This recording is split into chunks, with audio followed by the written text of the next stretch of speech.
Moments with greatness. The sun had barely risen over the bustling city of Thebes, and Bakari, a humble breadmaker's apprentice in ancient Egypt, was already kneading dough in the cool shadows of the bakery.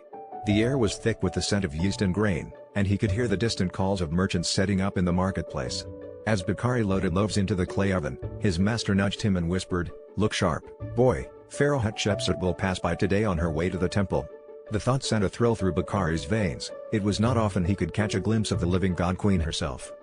Centuries later, in the heart of Edo period Japan, Akiko, the daughter of a local merchant, rose quietly before dawn to sweep the tatami mats and arrange fresh flowers in the alcove. Today, she would serve tea at her father's shop, hoping to practice the delicate art of hospitality. As she placed the porcelain cups on a lacquered tray, a hush fell over the street. The shogun, Tokugawa Ieyasu, was passing by with his retinue, stopping briefly to admire the shop's wares. Akiko bowed deeply, her heart pounding, as the most powerful man in the land nodded in her direction. Fast forward to the 19th century Russian Empire, where Ivan, a young servant in a sprawling St. Petersburg estate, anxiously polished silverware in preparation for the grand ball that evening. The halls were alive with frantic activity, the echo of boots and silk slippers mingling in the air. As Ivan hurried down a corridor, he paused upon hearing voices from the drawing room.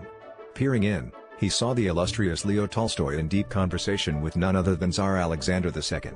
Their words, spoken in low, urgent tones, spoke of reform and the future of Russia, a future Ivan could barely dare to imagine. In modern times, Maya, a high school student in New York City, hustled down the crowded subway stairs, earbuds blasting music as she scanned her phone for the latest news.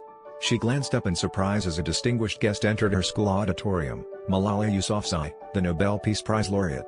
During the assembly, Maya listened in awe as Malala spoke about the power of education and resilience. Inspired, Maya returned home that day determined to make her own mark, knowing that history is shaped not only by the famous, but by countless ordinary people striving in their own lives.